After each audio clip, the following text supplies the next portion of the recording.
All right. Hello, everybody. Welcome.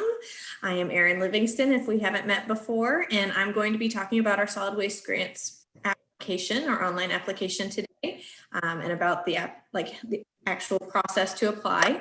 I hope you have had a chance to look at the online application before today, but if not, that's okay. We're going to go through it. But before we get started, I do want to go over some general notes about logistics, just to make sure everybody is using Zoom in the way that is going to work for today's meeting. So first of all, as you just heard, this meeting is being recorded. Microphones will be muted and cameras will be turned off throughout the presentations. If you are on the phone and unmuted, please go ahead and mute your phone. We will have time for questions throughout the presentation. Just type your questions in the chat box and my colleague Andrea will be monitoring that chat for questions, and she will interrupt me and ask those questions for you as they come in. So if you want to access the chat, you're going to the control bar on the bottom of your screen, and to do so, you're going to click on the speaking bubble icon. If you are attending this webinar via telephone only, you can press *9 to raise your hand, and we'll call on you to unmute during the question portions of the workshop. So if you are on a handheld device, you can access the chat by clicking on the 3 dots on the lower right side of your screen and choosing chat in the menu. If you have issues at any time during the webinar, just type them into the chat box and Andrea will help you out. And if you are listening to this webinar with anyone else in the office with you, please type both of your names into the chat box so that we can accurately capture everyone who is in attendance. Okay, so now we're going to actually talk about the grant application. So first, I'm just going to go over the grant basics, eligibility, restrictions, that sort of thing. So first up, this is for solid waste implementation projects. The application is available online. A lot of you have already signed up with the online application. I've seen that, and some of you have started your application, so that's great. All applications are due at noon on October 15th. That is a Friday. We only accept applications that are submitted online, and we have $1.05 million available for the 2 years. Your project must be consistent with our regional solid waste management plan in order to be eligible for funding. This is the awful link right there. I will be posting this presentation, but you can also just search on our website for the regional solid waste management plan and look at volume 1, and you can see all of the goals and objectives in there, and they are also in the application as you're filling it out, so you could just look at it that way. But if you want to go ahead and make sure you're eligible, that you meet one of those, you can look at the plan online. So in the application, you will select the specific goal and objective, and I will talk about that later on when we get to that part of the application. So those that are eligible to receive grant funding are cities, counties, public schools and school districts, and then other special districts. So the special districts, this can be a municipal utility district, a river authority, something like that, but it does need to meet the restrictions that you have the authority and the responsibility for either water quality protection or municipal solid waste management. So if you're a special district, you have to meet that exact requirement or you are not eligible. So this grant program is not open to colleges or universities, just independent school districts. If you do not meet one of these, you are able to partner with somebody who does. So there might be some of you out there that is the case. You've already talked about a partnership with a city or a county. So that is open.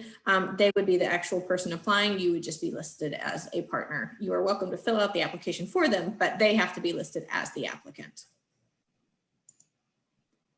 Okay, so this is really important that these grant funds cannot be used in a way that is in competition with private interest or creates an unfair competition with existing private industry.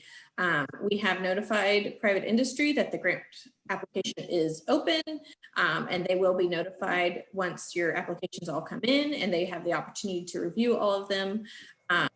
So it's important that you go ahead and for certain types of projects, at least, you are required to reach out and make sure that you are not competing in a way that's unfair to them. So I will talk about that section of the application again later, because we are going to go through every single section of it, but I did want to mention that because it is important. And so let's see, you can call them up and just talk to them about your project, get comments on it, and figure out if there's a way to make it so that it's not competing with them. Or you may just have to change your project completely. Let's see. Yeah, and so if we do get any feedback from them, like once the applications are submitted and once we post them for them to view, if we do get any kind of comments from them that they feel it's in competition, then we would have to assess that, and your project could be thrown out for that. Okay, so I guess I'm talking about it now. So when you do talk to private industry, you're gonna want to make sure that you write down how you contacted them, who you spoke with, the date you talked to them, and it is required for certain projects. So the source reduction and recycling projects, it's required for those. And then the education and training, if you're doing any kind of demonstration project, it would be required for that.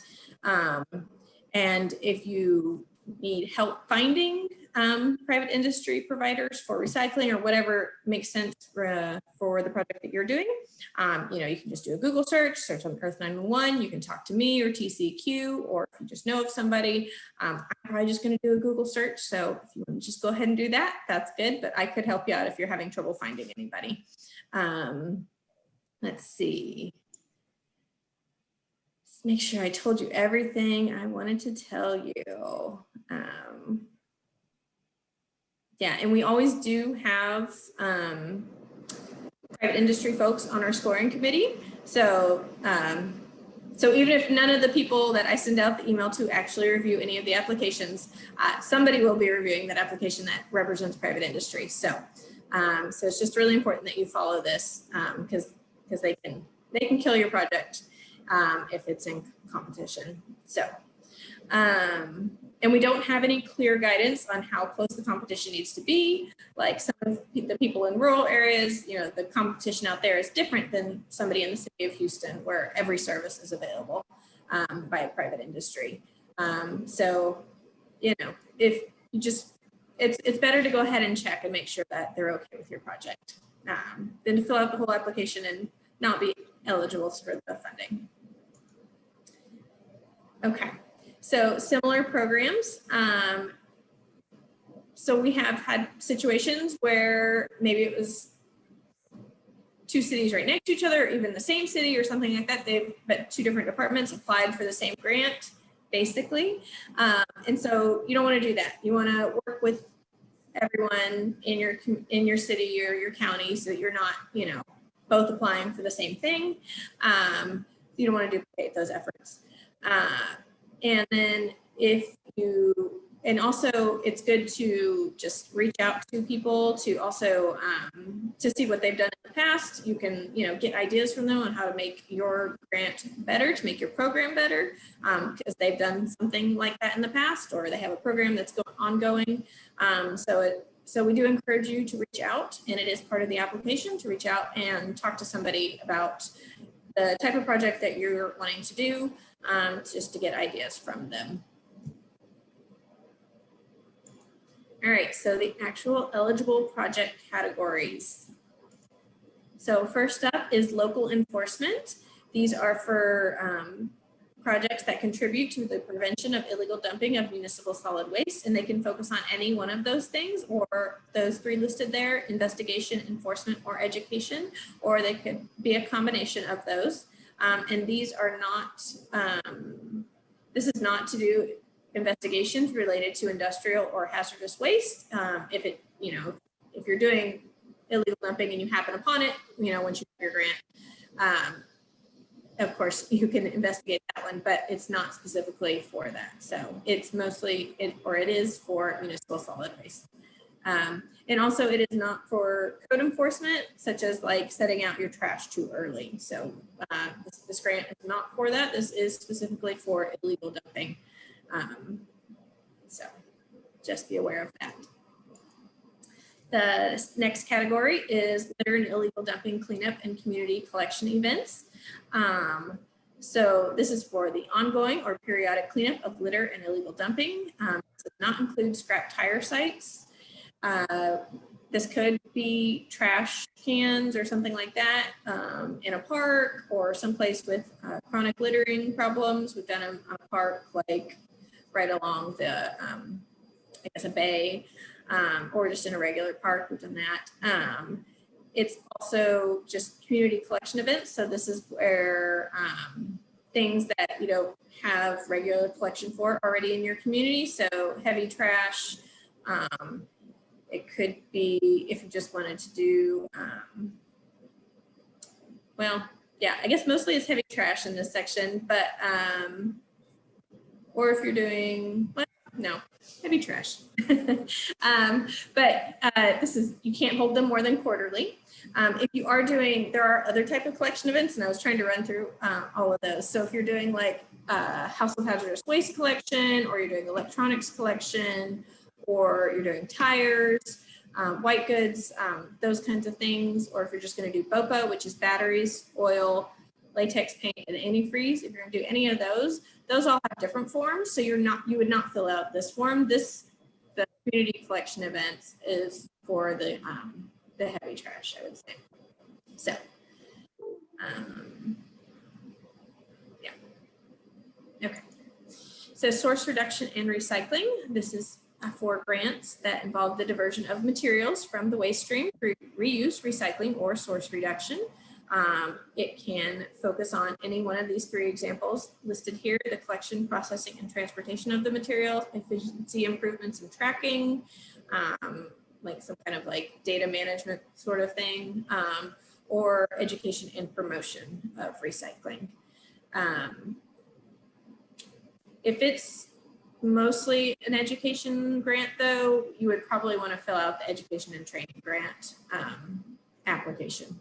So if that's the main focus, you're going to want to fill out the education and training grant.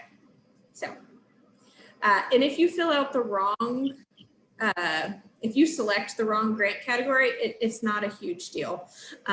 Like if it's a situation like that where you're doing a recycling education grant, it's, you know, the questions are mostly the same. There's just some sections that are different. Okay. Let's see. All right, the next one is household hazardous waste management. This is for the collection, recycling, reuse, or proper disposal of household hazardous waste. You do need to coordinate with TCEQ whenever you do one of these. There's you know, notifications, so just be aware of that. This can, when you do any kind of HHW collection, this can be a permanent facility, a one-day collection, or you can set up a mobile collection program. And you can include other things, not just HHW in this. You could include things like electronics and tires, and we do encourage you to do that if those are items that are of concern in your area that people have problems disposing of. It's great to have an event that takes all the things all at once. So we do encourage that if that's appropriate for your community. All right, so the next one is citizens collection stations and small registered transfer stations. So regarding the collection stations, this is for construction and equipment for citizens municipal solid waste collection stations, and we do encourage you to incorporate recycling at that collection station if you can. That would be great for your residents. And then for the transfer stations, this is for the design and construction of those transfer stations, and they must qualify for registration or notification from TCEQ. You cannot, it can't be for any projects that require a permit. Next one is local solid waste management plans. This is for the development or amendment of your local solid waste management plan, and it must be consistent with our regional solid waste management plan, that one that I showed you the awful long link, or you can Google for on our website. So just be aware of that. All right, next one is technical studies. This is for collection and analysis of data and information for use in making local solid waste management decisions. So we haven't done a whole lot of these since I've been around, but I know that there have been some done on, it could be on any topic related to solid waste. So it could be on debris, it could be on recycling, whatever topic y'all need to do a study on, as long as it falls under the solid waste, municipal solid waste umbrella, then it would be eligible for this project category.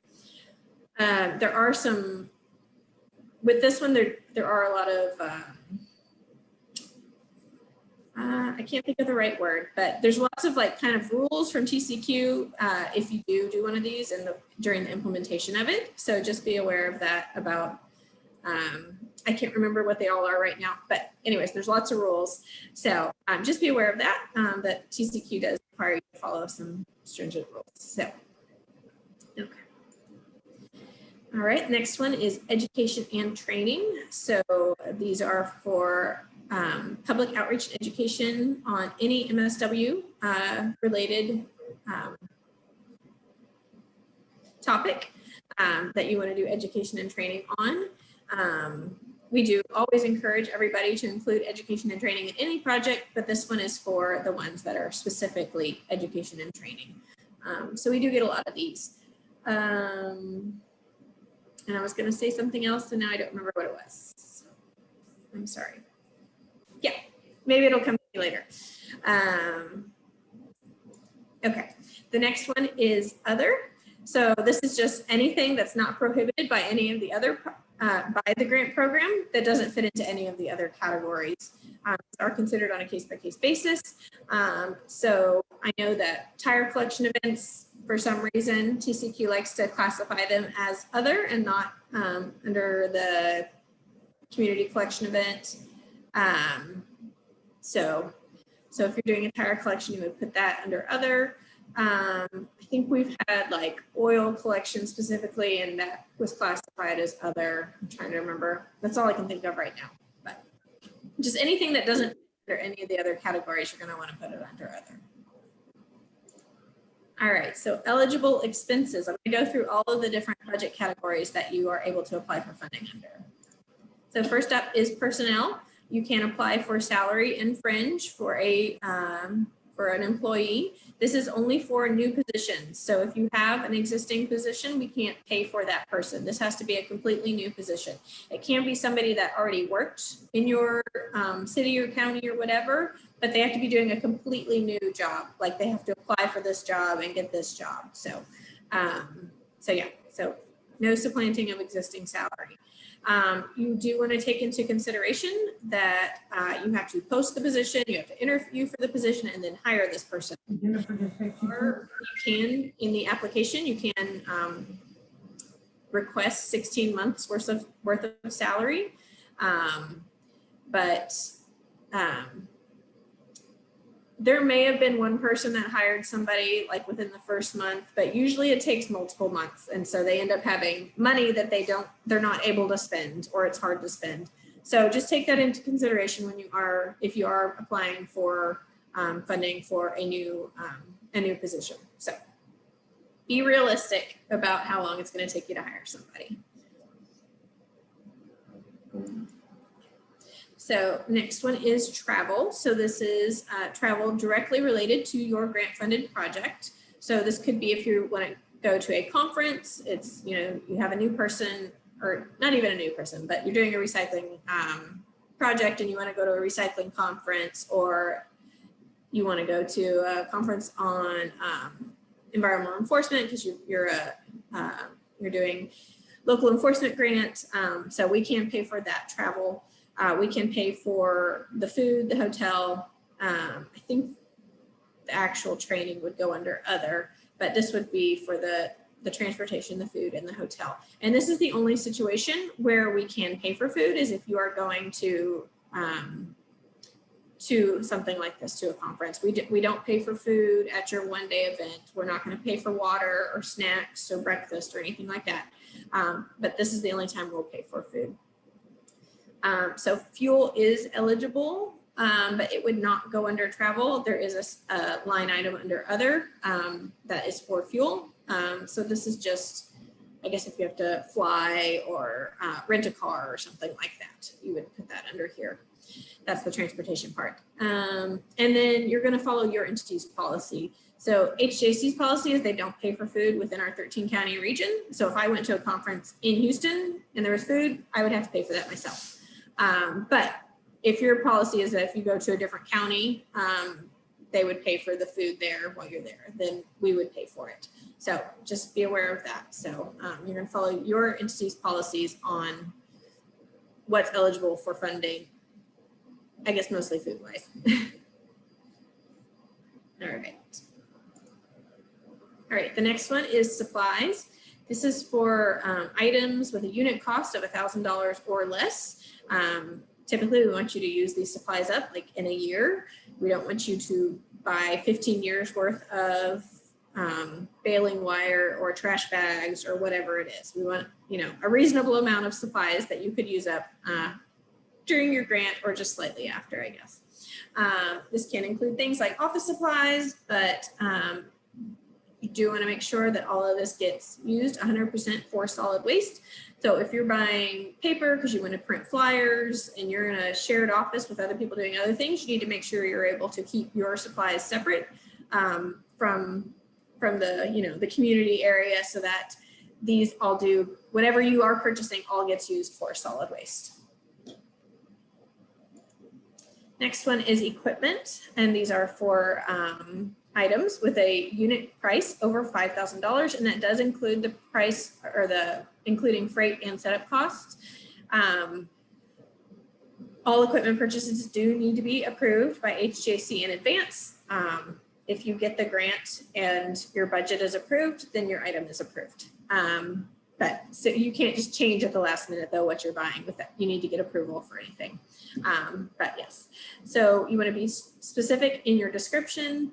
You do need to follow any purchasing regulations, anything that if y'all have specific ones for your city or county, you're going to follow those. We do have HJC Buy is available to you. If you want to use that, you are not required to go through HJC Buy, but some people find that they get a good price by doing that. And then you will be required to place it on your inventory, and then we also place it on, we keep record also of all equipment and controlled assets that are purchased with grant funds. So just be aware of that, and I will just go ahead and announce it now.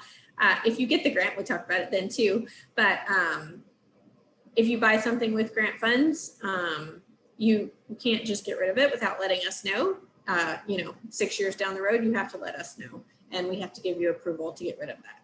So just be aware of that if you are buying anything that's considered equipment or a controlled asset, that you do need to keep it. You need to use it for solid waste purposes 100% of the time, and you need to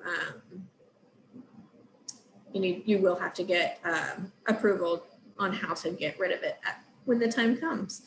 And I can't remember where I'm going to talk about this, and maybe I want to talk about it now. So I'll just go ahead and say that if you are buying something that will be used for solid waste 50% of the time, but you'll use it 50% of the time for something else. Like I remember we had one where they purchased a vehicle and the person had multiple roles at their city. So they were code enforcement and they worked at the recycling facility. And so they were going to be using this vehicle for both. So we only paid for 50% of that vehicle, and they had to cover the cost for the rest of it. So, so when you are requesting funding for something like that, just take that into consideration. So if you're not going to use it completely for solid waste purposes, you're going to need to cover the cost that equals that percentage. And then just make sure that you're asking for the right equipment for the job that you have, that you need help with. So don't buy something too small and don't buy something too big.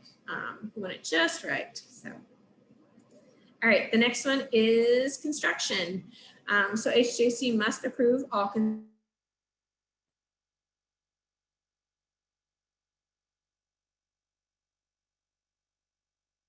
construction details and plans. Follow all applicable bidding and contracting laws and regulations. And this is your policies, not HGAC's policies. And just remember, when you are applying for this grant, it is a 16-month grant. Well, 16 months is the maximum. Some of you will have less time. So just be aware of that. So if you are wanting to build something, just be aware that you're going to have to, you know, it goes pretty quickly. So just make sure you do have enough time to get it completed. All right, so contractual. These are for costs for professional services or tasks provided by a firm or individual who is not employed by you, the grant recipient.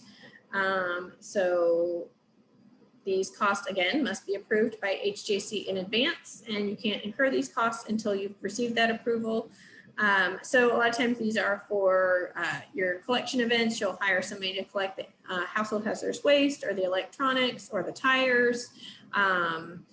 You may hire somebody, you know, to design a flyer or a video or whatever. Just any kind of contractual services goes under this section. Yeah, and we do have the regional contracts through HGAC that you are welcome to use. You may find that you get a better price, and it's just easier to do that instead of doing your own RFP or whatever you would be required to do through your agents, through your city or county.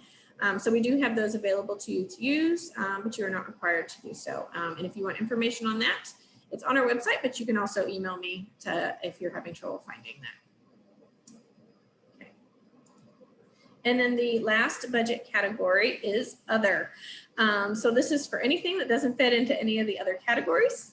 And so things like computers, educational materials, personal protective equipment, like signage, recycling containers. The fuel I mentioned goes under here.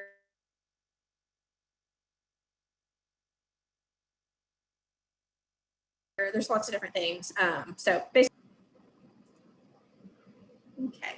So, so in general for your grant budget, you want to be realistic in your application. For equipment, you might want to, or for certain things, you might want to go slightly over what it's now in case prices do increase, you know, between now and by the time you are funded and get to start your grant program. Just take that into consideration. Sometimes the prices go down. We've actually lately had a lot of them where they've gotten stuff cheaper than what they put in their grant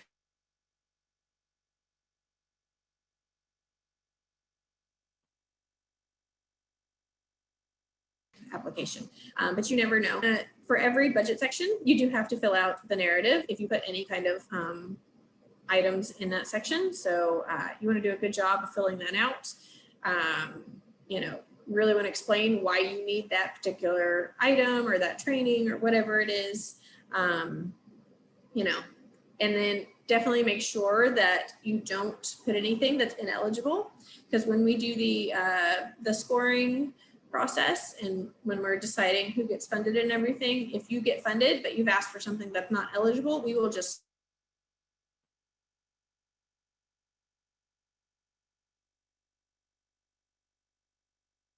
strike that from your budget, and you don't have the option, not going to get that funding. You may get, you know, everything else, but you wouldn't get that. So just make sure you don't apply for anything that's not eligible.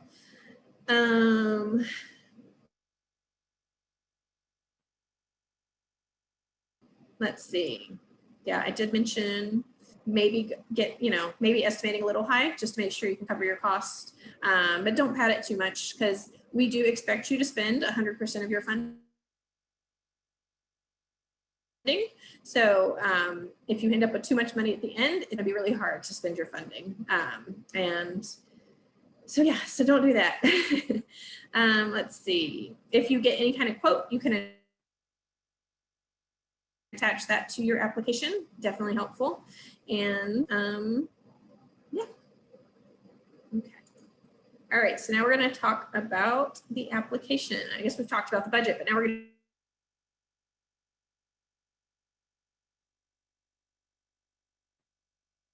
to on to the other parts.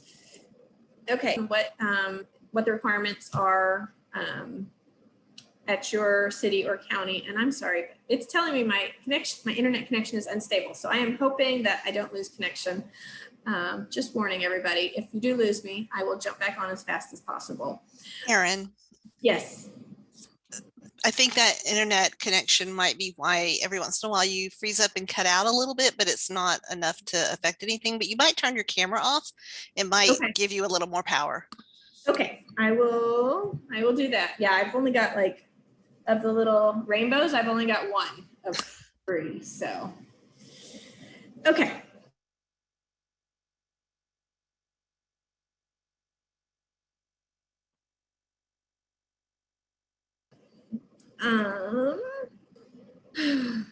You're just gonna I can't see you. So if there's a question, just jump in and yell at me. Okay. So yeah, so who can sign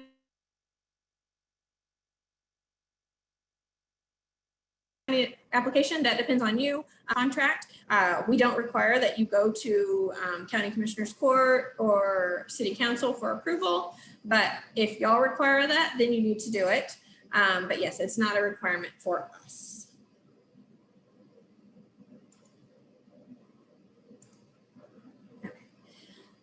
Certifications and assurances. These are just, you have to say that you agree to these terms, I guess is what it is, that we're making sure that you can agree to these requirements. So there are things like that you're not going to be competing with private industry, that you are consistent with our regional solid waste management plan, that the costs are reasonable and necessary, that if you need to have TCOL certification, that's for law enforcement. If you need to, that you have it. The person working on the grant has it. Let's see. Just that you're going to follow all the rules around property and equipment. And, you know, there's other ones that you're gonna, the last one that I've listed here, but there are others, is that you will comply with our progress and results reporting requirements. Let's see. Yeah, so there is, I don't know if it's significant, maybe significant amount of reporting requirements. There's monthly financial reports, and then there are quarterly progress reports, plus a progress report a year after the grant ends. So just be aware of that, that if you do get this funding, you are required to submit those reports. And you are required to do them on time, and if you don't, then you score not as well in our risk assessment at the end of the grant. So, okay, yeah, and so if you do receive funding with these grant funds, your one-year follow-up results would be collected. We would send you out an email in the summer of 2024. Yeah. So so just be aware that you will have to continue to keep results. You will have to continue to track results from your project until the summer of 2024. So just something to be aware of. All right. And then there are funding standards, and there are funding standards in the grant guidance for each of the grant categories.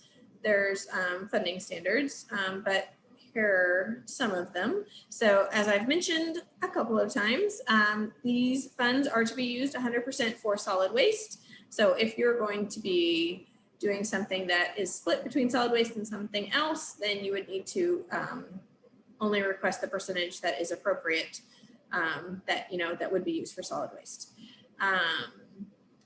If you get local enforcement or cleanup programs, you have to coordinate with TCQ and or Keep Texas Beautiful. Your equipment and controlled assets, like I said, need to be on your inventory and then also on our inventory. All of your expenses must be purchased within the grant period. So just be aware of that. You can't start early. You can't finish late. You do have to have everything purchased within that grant period, whatever it may be. Which I haven't talked about, and I'm probably going to talk about it later, but there are 2 different grant periods that you are currently applying for right now, and we will decide when you get funded.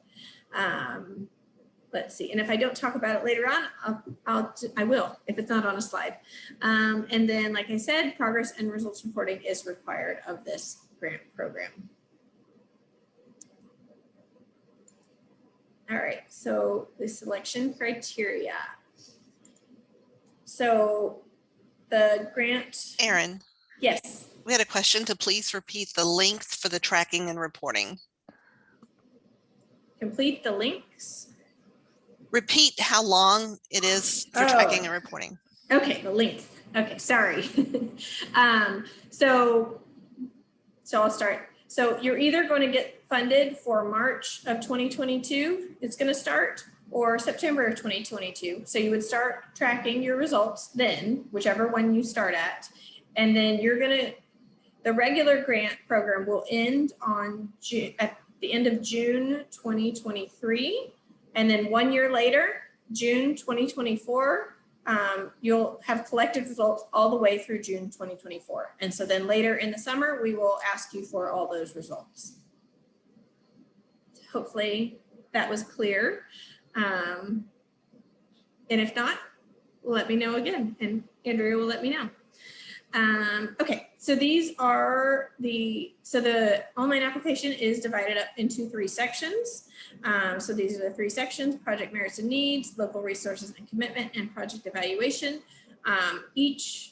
So project merits and needs has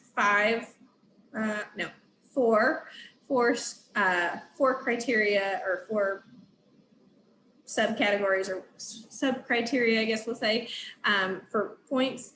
Altogether, you can get 45 points for that section. There are certain numbers of points assigned to each of those sections under there. I would assume that's in the guidance. I don't have that pulled up right now. If it's not, somebody can ask me and I can look it up really quickly to let you know what what each section. I don't know that I have that on my slides, but we'll see. So, and then, yeah, local resources and commitment up to 25 points, and then project evaluation up to 30 points. Okay, so project merits and need. So this one does have the 5 sections, but you're not scored on your project title. You can be cute and clever, but you are not going to get points for it. So, so it's not that important. Okay, so project title, just name it something so that we can, recognize which project it is. Need for the project. So on this one, you want to, on everything, you want to be clear and concise. These people that are going to be reading your applications, they are experts in solid waste, different areas of solid waste, but they do work in solid waste. So you don't need to explain why recycling is important, or, things like that. They understand that. And they are reading a lot of these applications. So clear and concise is definitely a good thing, I think. So under need for project, some things you probably want to touch on are, what do you want to do and how does the project get it accomplished? And then, how have you documented the need? Do you have citizens that call all the time requesting like a certain service, or do you have a machine that broke down or it breaks down all the time and so you need a replacement? Have you been driving around your community and there's lots of illegal dumping going on, and so you really need to focus on that? Just somehow you want to make sure you really get across to the scoring committee that is reading your applications why this project is definitely a need for your community. If you have done projects in the past, that shows that you have a long-term commitment to whatever this is, but you can still have a new need. That's not going to count against you. But if you have done projects in the past, you want to talk about that and talk about how this would, how this builds on that. So let's see. Sorry, just making sure I don't miss anything that I wanted to say. Yeah, so if you haven't done any past ones, maybe you've been thinking about this project for a long time, and now is the time for whatever reason. And so that's why you're asking for this funding at this point. And then if you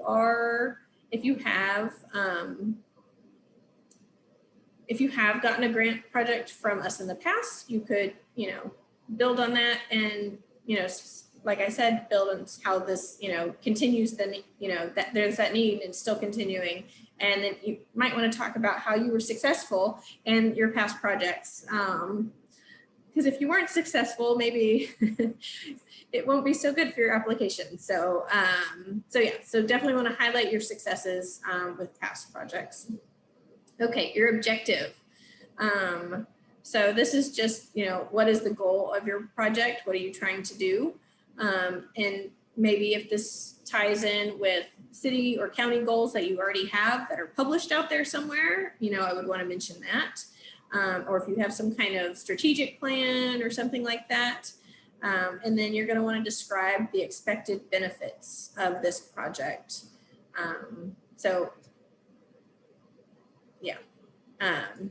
This project, why it's your goal and how is this going to help you achieve your goal by doing this project. Project feasibility. If this is if this is a new program or an enhancement, whether it's a new program or an enhancement of existing program, you need to know who is going to do what. Just like, how are you actually going to be able to implement this project? If there's anything you can quantify, that's always good, I think, in applications. If you're going to increase your recycling participation by 10%, and your program efficiency in order to do that, and so you need to increase your program efficiency, and to do that, you need this baler. It's going to save your man hours, or surveillance cameras is really going to help your illegal dumping enforcement, because your people don't have enough time to drive. They can't drive around all the time. So the cameras will catch them when they're not driving around. So just, how are you going to be able to implement this project? And like, what are the resources you have that are, the people that are able to do it, or any other kind of resources. Outreach and education. So like I said, we always hope that outreach and education is a part of any grant program, just to make it, can't think of the right wording, but just to make it better, to make it your money go further, or I'm not thinking of the right wording, but so we do always hope that you have some form of outreach and education, and it is worth points, and I don't remember how many points, but maybe that is in that guidance document. Let's see, so how is like, if y'all are going to do any kind of billboards, or you're going to talk to different community group meetings, or you're going to go to the schools, or you're going to, whatever it is, talk about that here. So how are the public going to be involved in your project? And then, and just what kind of methods of education you're going to be used. So more than what I just listed off, there's lots of different types of education, not limited to what I just named off. All right, so the next section is the local resources and commitment. So the first part of that is, excuse me, your ability to sustain the project. So how do you plan to pay for this project in the future? Like, does it need funding in the future, or are you just buying a piece of equipment and you're thinking you don't need to pay for it? Although there is maintenance involved probably in equipment. So, but yeah, how are you going to pay for this in the future? And we know that you can't commit future funding to this, but if you have a plan of what you're going to ask for, or how you're going to put it in the budget for the next year, or if you're seeking any other kind of funding streams. So we want these grant funded programs to continue past the end of the grant period. So obviously a one-day event, it's a one-day event. It doesn't really continue. Maybe there's some kind of education part of that your grant that would continue for a one-day, related to a one-day event. But those are, I guess, slightly harder to sustain with the grant funding. Let's see. And if you have had a project funded by HJC in the past and you have continued that project, you would definitely want to include that information to show that you've shown commitment to continue these projects in the past, or that your city or your county has done that.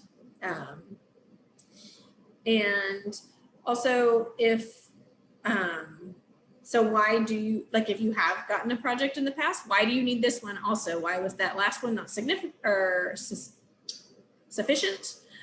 So what is this doing? It's, it's building off of your project, your existing program, whatever it is. So what's different? Why do you, and how are you going to sustain it too? Okay, matching funds or in-kind services. Let's see. So we don't have like a 10% match requirement or anything like that, but it is, you do receive points for matching funds or in-kind services. We don't tell our scoring committee to rate those two differently. So if you only have in-kind services, if the person scoring it feels that's just as good as matching funds, then it is. So we don't tell them how to score, but so you put anything that is your in-kind services or your matching funds here. Matching funds definitely do show that you are committed to the project. And if you are, like I've mentioned multiple times, but I'm gonna say it again because the stuff has to be used 100% for solid waste. So if it's not going to be, then you're going to need some matching funds, and you're going to need to put that information here. So, and then partnerships. So you can partner with nonprofit agencies, with other cities or counties or something. If there's just other departments and y'all are all going to work together, or whatever, partnerships definitely make for a stronger, or you get points for it. So definitely want to think about whoever you're going to work with. They definitely can make your project go further if you have people to work on it with you. So all right, so project evaluation. So this is the last section on which you are scored in the application. There's another section you don't receive points for, and I'll talk about that one next. But so this last one was scoring associated with it. So economic viability. So this is kind of, it's similar to the how are you going to sustain the project, but this is more of like, how does this project actually pay for itself? Is it going to save costs somewhere else? Or, are you going to be receiving fines or something like that, and you're going to be able to use those to pay for the program in the future if this is like a local enforcement grant. But yeah, so how can it help pay for it to continue into the future? Let's see. So you want to make sure, so like whatever you're purchasing, I have in my notes some bad examples that would not be good. So if you are saying that you want to buy some piece of equipment because there might be a hurricane in the future and you want to be able to grind up all of the debris, the like tree limbs and that sort of thing, that's not really a good purchase for us. You're not going to use it very often. It's not going to get used all the time. But a baler that you're going to use every day, definitely better. Yeah, we just want it to, I guess, return on the investment kind of sort of thing where you're getting your money's worth out of this and it's not just sitting idle. All right, anticipated effectiveness. So why is your project going to be successful? You want to describe your expected results and be specific if you can.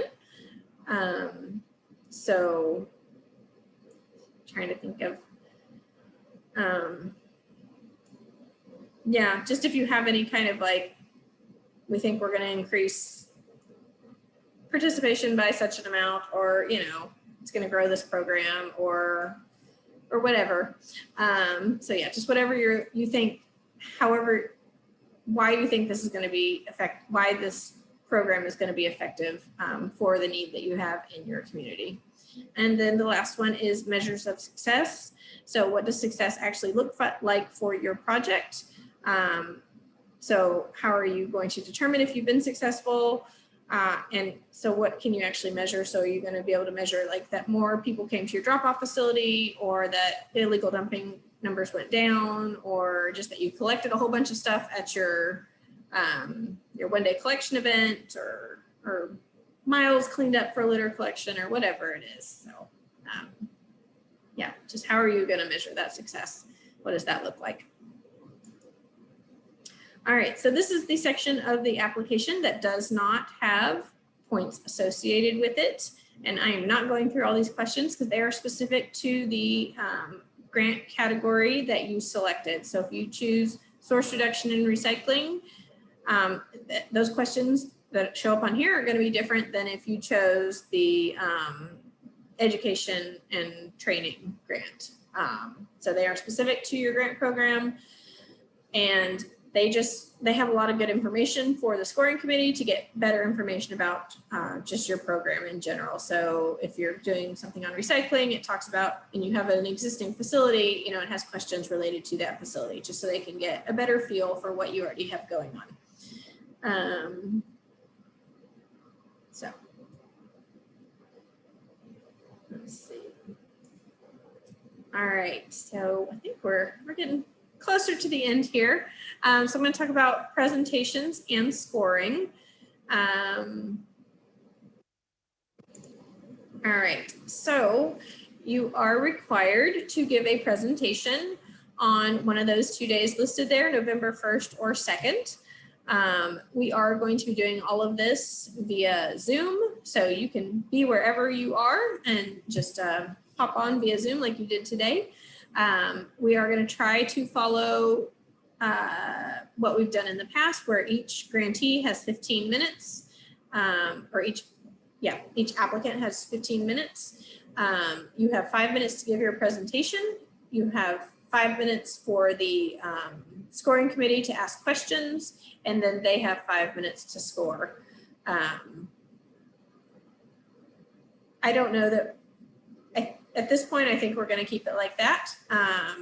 My only concern is the question part, just because it's harder when people aren't in the same room together. But I'm pretty sure that's the way it's going to stay. And then you will get the results no later than November 3rd. So you will know really quick after you give that presentation on the 1st or the 2nd if you did receive funding. And a lot of times I do get it out like on that 2nd day of scoring. So let's see.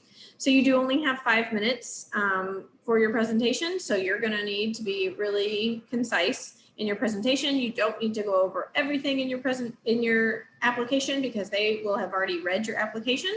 So you just want to be able to give a really good overview of your summary of your project and why it's really important that you get this funding, and how you're going to be good stewards of this money, and the project's going to be great and make great improvements in your community, or whatever it is that you really want to focus on. And just to let you know kind of how the scoring works. So we'll have some number of scoring committee members. Anybody that has a conflict for any reason, like if you are City of Sugar Land and you're applying for a grant and there's a City of Sugar Land person on the scoring committee, they would not score the City of Sugar Land's grant application. They would sit out on that one. So the scoring would just be based on less, would be averaged based on less scoring scores. And then we do drop the high and the low also. Yeah. So just want you to know that that's how the scoring works. Highs and lows are dropped, and nobody can score an application that for which they have a conflict of interest with. All right. So the schedule after you find out if you received funding or not on November 10th. So that's a week later. If you want to appeal the decision made by the scoring committee, then you have until November 10th to do so. And this is not an appeal because you don't like how they scored you. This is an appeal because something about the process was done incorrectly. Like if I somehow don't include all of your application in the packet that gets sent to the scoring committee, or we only give you 3 minutes for your presentation, or something about the process was not done as it was supposed to be done, then you can appeal. If you do appeal, there will be a meeting on November 18th with all of the with our solid waste management committee, and they would make a decision at that time. So let's say we have no appeals, and so the scoring committee makes the recommendation, there's no appeals. The recommendations go to our solid waste management committee. They approve those or they want to recommend those for funding. And so then it goes to our HGAC board of directors for their review. And that will happen on December 21st. Once they have recommended them for funding, then I send all the information to TCEQ, and they have however much time they need to review them, but they usually try and do them pretty quickly. So hopefully, sometime in February or sometimes even earlier, we get approval from TCEQ, and then we can move forward with working on contracts with those that were selected for funding. So as I mentioned earlier, kind of, sort of, briefly, so you are applying for the 2 different grant periods, and we will make the selection on which one you're funded in. So you'll either start in March 2022 or September 2022. And everybody has to be done by June 2023, like June 30th, 2023. So if you finish earlier, you can stop doing the financial reporting. You're still going to have to continue doing progress reporting, but yeah. So you have either 16 months or 10 months to complete your project. And I do, once the grants have been selected, I do ask if anybody has a real need for one or the other. But ultimately HGC does make that decision. But I take into consideration, what type of project it is, how much time it's going to take you to complete that project, that sort of thing. So we are trying to make it so that everybody has time to complete their project.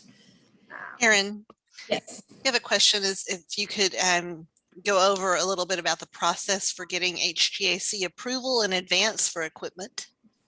Okay. Yeah, so basically, so if you submit your application and it makes it through the scoring committee, they select you for funding, and then it goes to the committee and they approve it, and it goes to our board, and then we send it to TCEQ and they approve it.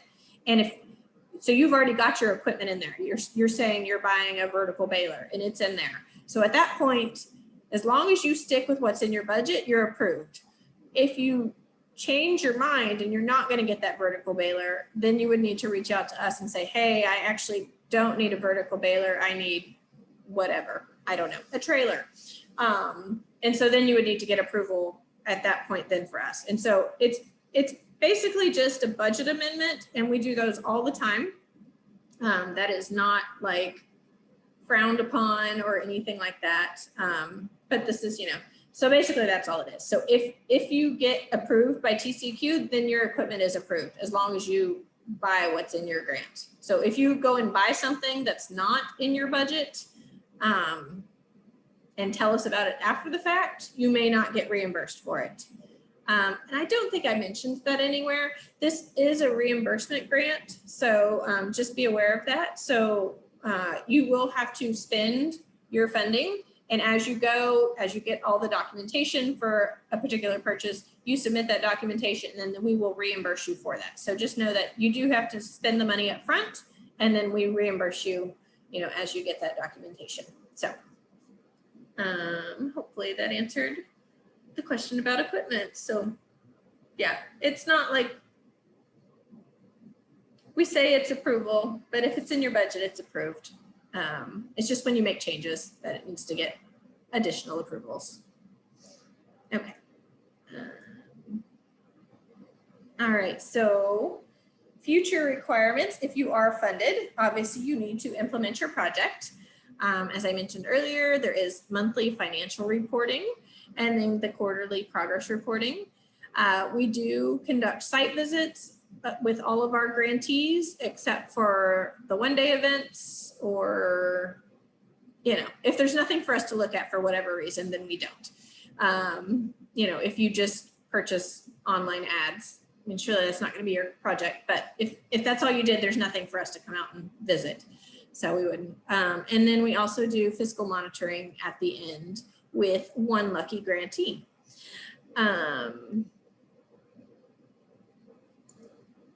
Okay, and then so the qualities. Erin, yes. Sorry, this is a question about reimbursement. Is if this is a reimbursement grant, does that mean the city has to pay for the service and subsequently get reimbursed?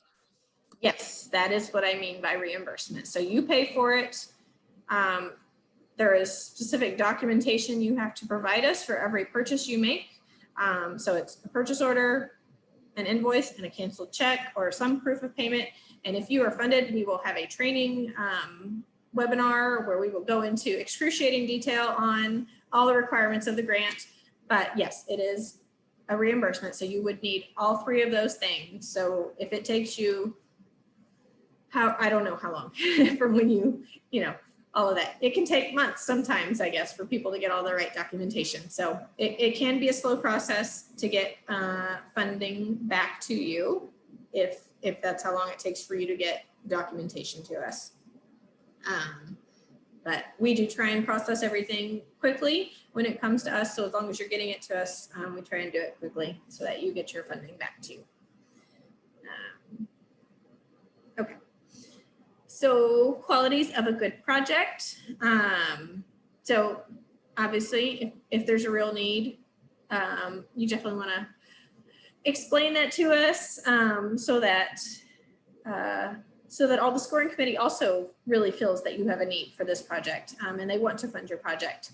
And then you want to make sure that your project that you're proposing does actually address that need and it's going to fix that need or fill that need or whatever it is. You also want to make sure, are y'all still there? Andrea? Yeah, somebody else is sharing their screen. I'm going to fix that. Okay.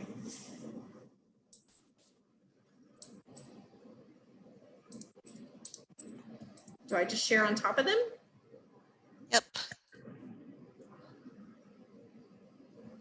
You said yep. Yeah, you can share your screen again. Okay, let's see. Okay. Can you see it? Yeah, it's all good.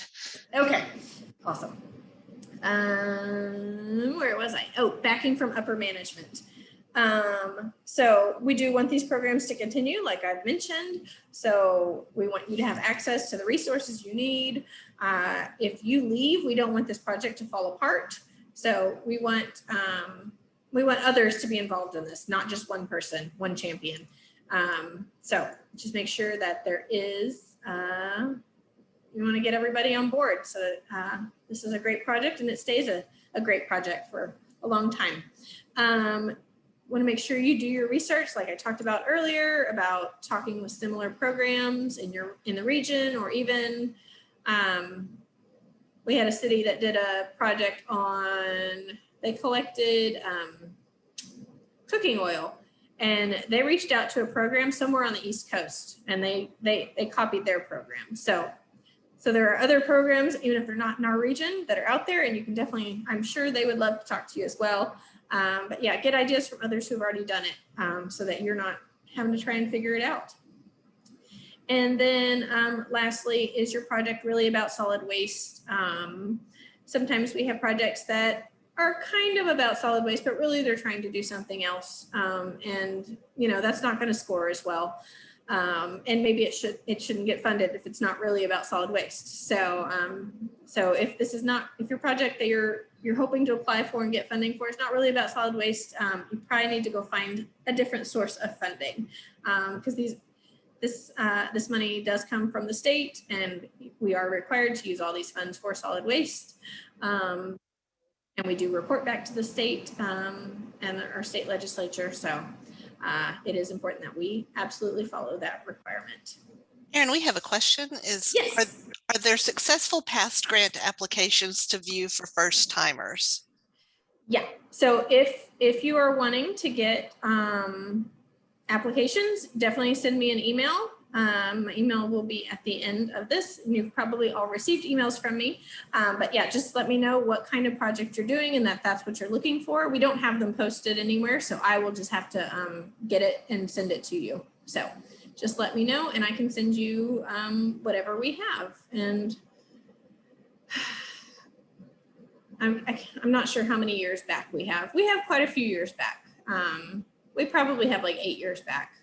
We don't get rid of stuff too quickly. So yeah, so we do have lots of applications out there, and I will help you find what you need.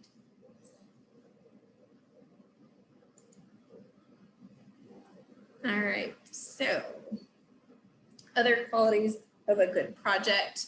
Like I mentioned earlier, if you incorporate some kind of education to promote lasting change, that is definitely appreciated and definitely great. If others are able to replicate your project, if you copy an idea from somebody, that's great, so if somebody can copy your idea as well and use what you've learned in their community, we do definitely like that. We want our dollars to have as big an impact as possible. So I mean, obviously this doesn't apply to every grant project. If you're just, a recycling center and you need signs, well, that's not really anything to replicate. You just need signs, and that's okay too. So is your project cost effective? We don't have like a set formula, but just common sense. Like if you're collecting electronics, maybe you don't want to collect anything with a plug. You want to just collect the stuff that's actually, got the materials in it that could be harmful if they're illegally dumped. So no irons or hair dryers or things like that. Just the computers, that sort of thing. So don't be too broad in your definition of electronics or something else. And then let's see. Don't duplicate efforts of others in your community. So if there's already something going on, don't apply for a grant project that's going to do the same thing, because it's quite possible that somebody on the scoring committee is going to know that this project is already going on in your community, and maybe just a different department or something. I don't know. So just make sure you know what's going on around you, and don't duplicate efforts. Erin. Yes. We have a question. Is the recycling market sustainable? Has TCEQ done any studies? So there is a report that just recently came out about market development. I have not read the report, but it came out earlier this month. So it's the Recycling Market Development Plan. So I'm not sure what's in that plan, but it's got some of the keywords that were mentioned in that question. As far as is recycling markets, what did you say, sustainable? Was that the exact wording, Andrea? Yes. Okay. So I do know that, so I have been tracking like the commodity pricing, and things have drastically increased over the last year. I'm not good at remembering the specific numbers, but I mean, some of them are like way higher than they were a year ago. So things have definitely improved. But I mean, I'm not an expert on whether you're, I don't know that you're gonna make lots of money by doing recycling, breaking even is good, I guess. It's more than just financial thing, I guess. When you're doing recycling, it's about other things, about saving landfill space or resources or whatever. So, but I can say that prices have greatly improved. But I'm not a fortune teller. I don't know what it's going to be like in the future. So, yeah. Anything else, Andrea?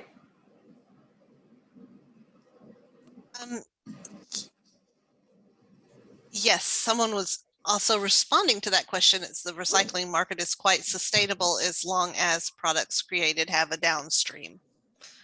So that sounds like a whole conversation that could be happening. Yeah. And my hopes are that, that now that we can't send our stuff so easily to other places, that, things are going to be really changing around here. So,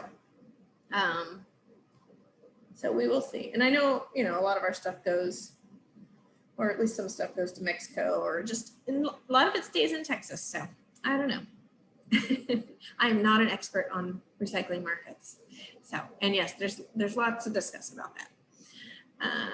Okay, so thank you to whoever is commenting back in the comments in the chat. Okay, qualities of a good application. So just in general, you want to be thorough, but you want to be concise, because like I said, they're reading a lot of these. Are your outcomes realistic? Is your project impact realistic? Do your statistics make sense that you're doing? And spell check. It might have spell check in the application. I cannot remember right now. But make sure you spell everything correctly, or that your grammar is pretty good. And then don't overstate your match. If you want HJC if you want to talk to us about your project, definitely reach out to us, and email us, and we can set up a call where we can talk about your project, or we are actually able to look at your application. I can pull that down at any time and review it if you want me to look at it, to give you tips, or,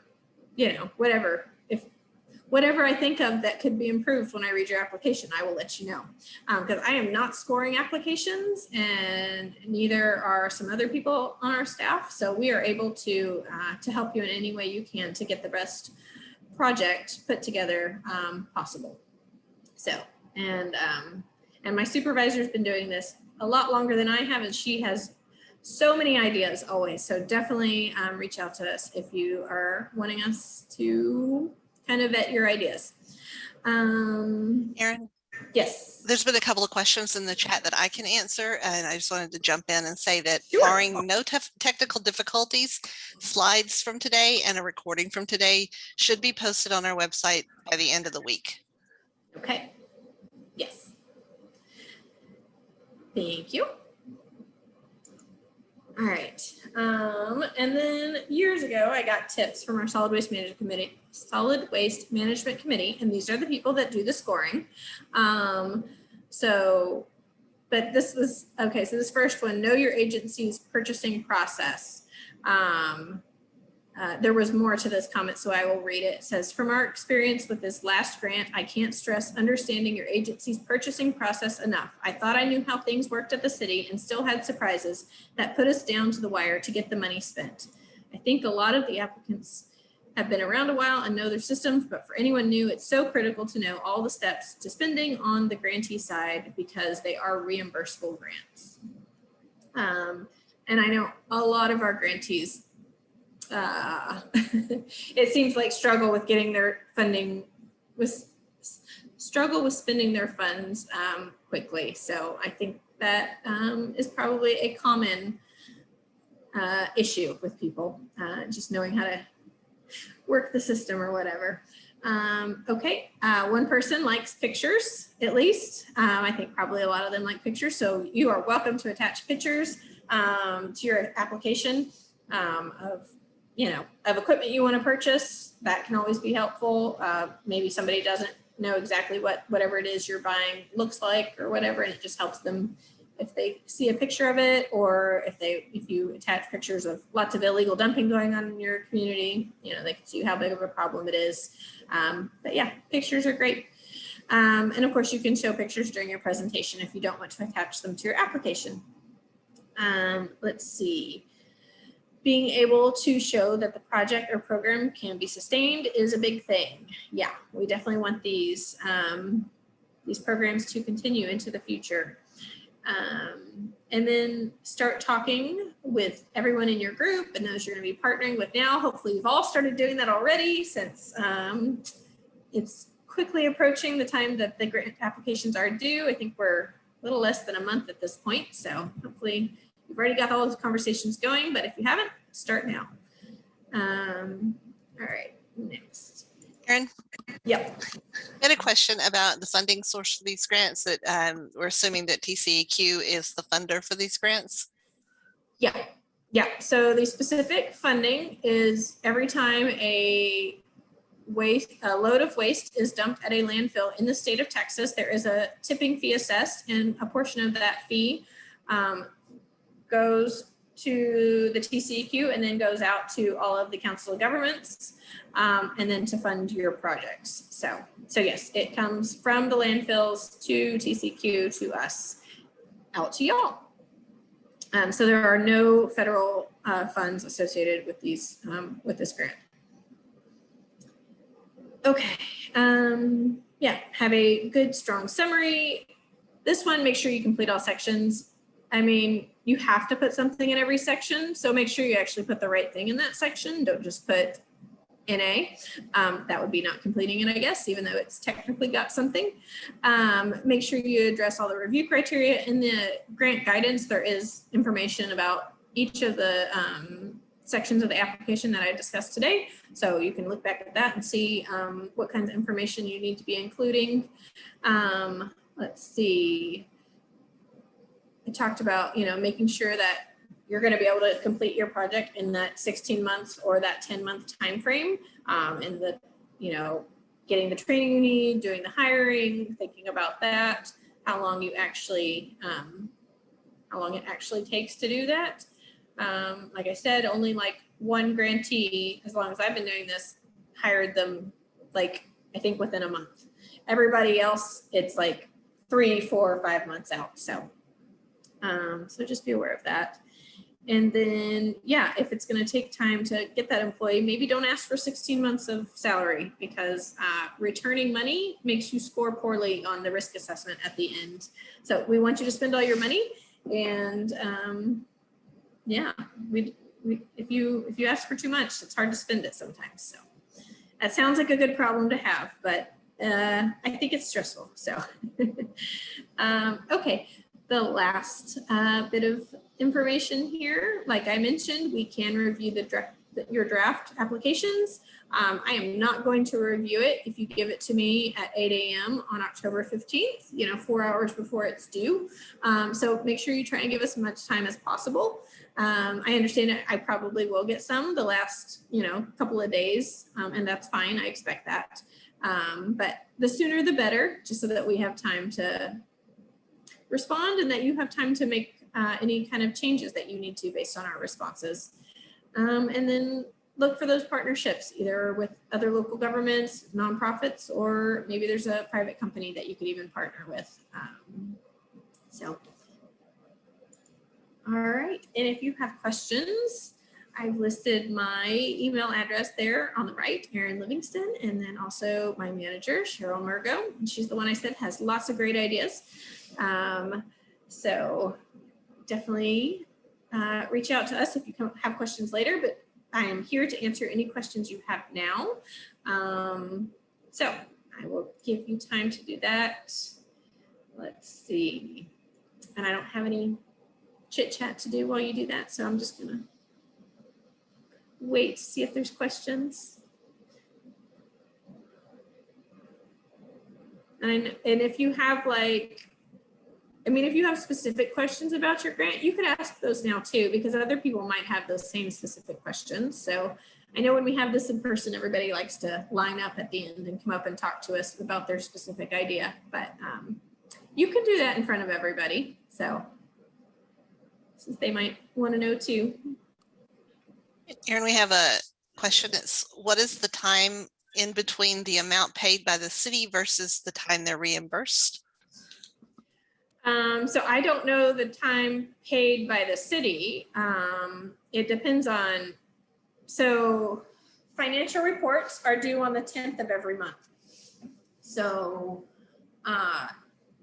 if you pay them right after a report is due, then, you know, it's at least going to be a month.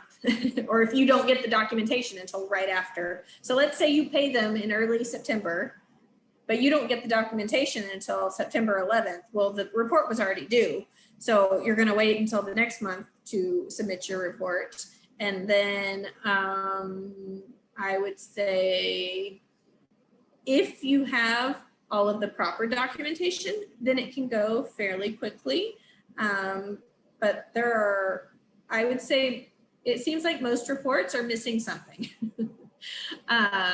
So if you have all the documentation, we can probably get it reviewed within our department, like within 2 weeks, and then it has to go to finance.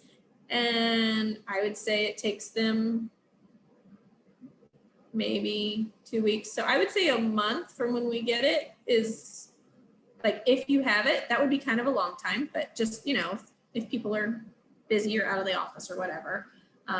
So yeah, it just depends on how fast you get it to us and if your reports are correct. Because one missing piece of documentation will hold up your whole financial report from getting reimbursed. So that's just really important. If you do get funded, that you pay attention during the training that we will provide and that you follow it very closely in all of your grant reporting. Okay, we have 3 more questions. I'll start with just in the order they came in. Okay. Could you give an example of how to address illegal dumping? So, I mean, a lot of the illegal dumping programs that we've funded are, we do fund, like they have environmental enforcement officers. So we pay for a lot of cameras for them to do like surveillance, or we pay for, you know, the computers or the monitors or whatever. So there's the local enforcement, but if that's not what you're looking for, I guess you could do some kind of education kind of big campaign to get people to report illegal dumpers to your police department, or, you know, however you want them reported. So you could do some kind of outreach thing. This one's potentially controversial, but I did hear about this project up in a different region of Texas, and they did they somehow worked with cell phone companies, and in areas where there was lots of illegal dumping, they somehow would just, if you had been in that area, then like ads popping up on your phone would be related to illegal dumping. So that might be a little controversial. I don't know how people would feel about that one, getting that one passed in their city or county, but it got passed somewhere else. So it was an interesting idea that I heard a couple of years ago. So if there's something else, I'm not sure right now. That's my ideas right now. Another question is, how many grants get funded or get selected, excuse me? Okay, well, it totally depends on the grants that come in and like how big their budgets are that they're asking for. So this last time we had slightly more money. We had $50,000 more. So pretty similar. But we funded 24 projects. And we don't have them. Everybody always asks, you know, what's the maximum I can ask for? And so I always tell them it's, you know, whatever the amount we have is, because we don't have a maximum. So 1.05 million would be the maximum. But if you ask for that much, you're not going to get it. So it's just, if it's a good project and it's worth that money, then you get it. But yeah, so we don't have a maximum, we don't have a minimum. I would say around that 24 number is probably pretty normal for our 2-year period. Yeah, sometimes there might be less, depending on if they're really big ones. Okay, I have another question is, do projects have to be 10 or 16 months, or could they be 12 months or 6 months, or just does it depend on the needs of each project? Okay, so in the past we have done, so what it is we have to divide the funding equally between the 2 fiscal years, and our fiscal year starts in September. So our fiscal year had started. So the people who get funded for this fiscal year, those are the ones starting in March. And so technically the fiscal year ends in August. So we have in the past done it where they had a 6-month grant, and then they could get an extension to up to 10 more months. So the 16 months. It's a rare grant that finishes within those 6 months. So the last time we just went ahead and did everybody for the full 16 months. So we don't do like each individual grant, like however many months they want to do. We typically do the, if we're gonna give them either 10 or 16 months, or if we're gonna do the 6 months and then extend it potentially, like we generally just do that. I guess if we do extend them sometimes, we do then say, oh, okay, you only need 3 more months to finish. Okay, well, only extend yours 3 months. But if you get funded in the second round, you're getting 10 months. So I don't know if that's not really a good answer, but yeah. So we don't, it's not specific to you. It's just, we have two schedules basically with some variation. But if they finished early, they could. Is that correct? If you finish early, and you submit all your financial reports, then you don't have to submit financial reports. Those progress reports though, whenever your grant says it ends, you have to continue until then. So you can finish your financial reports like in 3 months if you finish in 3 months. But the progress reports, they go until whenever we have said your grant ends. And then you're still tracking until, the summer of 2024. But you're not submitting reports quarterly. But yeah, so part of it can end and part of it can't.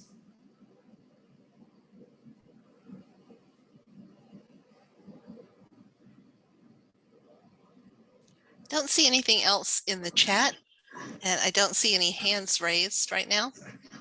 Okay. Well, again, my information is there on the screen.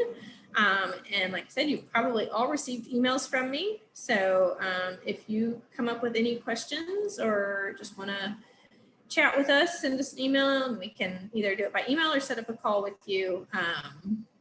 And yeah, we are happy to work with you, and we want everybody to have great projects. And if you all had great projects, we want you to all get funded. So feel free to reach out to us for help. And if there's nothing, then we're going to call it.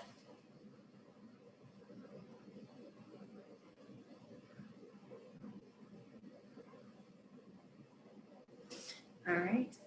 Assuming there's no more questions. So thank you so much for participating in this webinar. I hope it's been helpful, and I hope you feel more confident in filling out that application. And if you have any kind of technical difficulties, usually I think when you get some kind of error message or something, it pops up like contact the webmaster. That's definitely the fastest way, because if you contact me, then I have to contact them, because I don't know how to fix anything. So, so if you get any kind of error message, do that thing right there. And there's 2 people that are monitoring that, and they should get back to you pretty quickly and be able to help you. And they've told me that a lot of the time so far, it's been like a wrong password kind of situation. So make sure you write down your password. And yeah, and if that doesn't work, then reset your password. So, okay. No more questions, Andrea? Don't see any in the chat or any hands raised, so. Okay, awesome. So thank you again so much. And we will be posting this, like she said, by the end of the week, both the recording and just the PowerPoint slides as a PDF. So thank you so much.